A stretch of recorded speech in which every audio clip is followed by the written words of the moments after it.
দেখুন, আজকে পশ্চিমবঙ্গের ইতিহাসে আজকের দিন অত্যন্ত কালো অক্ষরে লেখা থাকবে।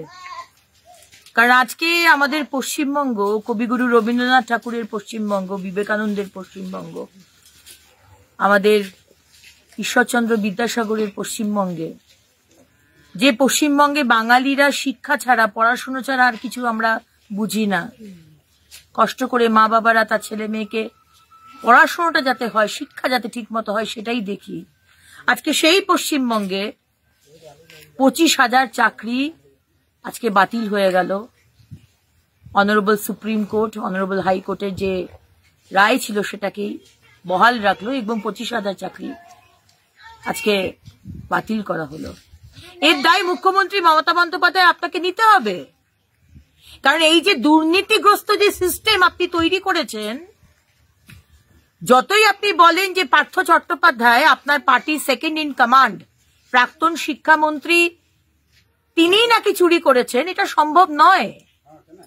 আপনি জানতেন না কোটি কোটি টাকার আজকে শিক্ষা এবং শিক্ষার বাইরে যাদের চাকরি হয়েছে 2016 সালে যে চাকরি বাতিল করা হলো, আপনি জানতেন?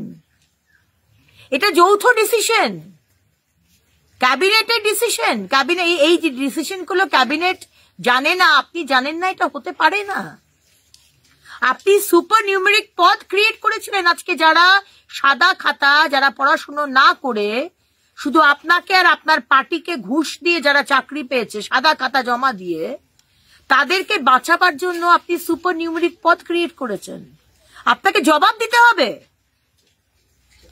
আজকে যারা দুর্নীতি করে, যারা ঘুষ দিয়ে, পড়াশুনো না করে সাদা খাতা জমা দিয়ে চাকরি পেলেন, আপনাদের তো দোষ আছেই, কারণ আপনারা ঘুষ দিয়েছেন।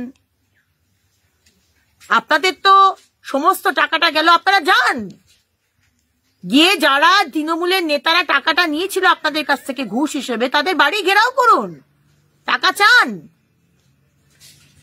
আজকে কুন্তল বাবু তো বলেছিলেন 10% আমরা রেখেছি, 90% কলকাতায় গেছে। কার কাছে গেছে? যাদের কাছে 90% টাকা, ঘুষের টাকাটা গেছে আপনাকে চাকরি দেবার জন্য, তাদের বাড়ি ঘেরাও করুন, তাদের বলুন টাকাটা ফেরত দিতে হবে। আর যারা যোগ্য, যারা পড়াশুনো করে যারা এই চাকরিটা পেয়েছিল, আমি তাদেরকে হাত জোর করে বলি, কোনো হঠকারিতা করে ডিসিশন নেবেন না, ধৈর্য রাখুন। হঠকারিতা করে কোনো ডিসিশনের মধ্যে আসবেন না। আমি জানি আপনারা খুব কষ্টের মধ্যে রয়েছেন, আপনারা যোগ্য, তা সত্ত্বেও আপনাদের চাকরি গেছে। কিন্তু আপনাকে বারবার দিদিভাই হিসেবে আমি আপনাদের বলবো যে হঠকারিতা করে কোনো রকম ডিসিশন আসবেন না। জীবনটা অনেক বড়। কিন্তু মুখ্যমন্ত্রী মমতা বন্দ্যোপাধ্যায়, আপনাকে আমি অ্যারেস্ট করার দাবি রাখি। আপনি মুখ্যমন্ত্রী হিসেবে আপনি এই দুর্নীতি করেছেন। আজকে আমাদের বাংলার ছেলে মেয়ের 25,000 যে চাকরি গেল, তার পিছনে মাথা হচ্ছে আপনি। আপনাকে অ্যারেস্ট করা হোক, আপনাকে জিজ্ঞাসাবাদ করা হোক, এবং সুপার নিউমেরিক পদ যে আপনি ক্রিয়েট করেছেন, কেন করেছেন, কাদের বাঁচাবার জন্য করেছেন, এটা স্পষ্ট। এর শাস্তি আপনাকে পেতেই হবে মুখ্যমন্ত্রী মমতা বন্দ্যোপাধ্যায়। আমাদের ভিডিও ভালো লাগলে লাইক এবং শেয়ার করুন। কমেন্ট সেকশনে গিয়ে জানান আপনাদের মতামত। আরও ভিডিও পেতে আমাদের চ্যানেল সাবস্ক্রাইব করুন এবং প্রতি মুহূর্তে খবরের আপডেট পেতে প্রেস করুন বেল আইকন।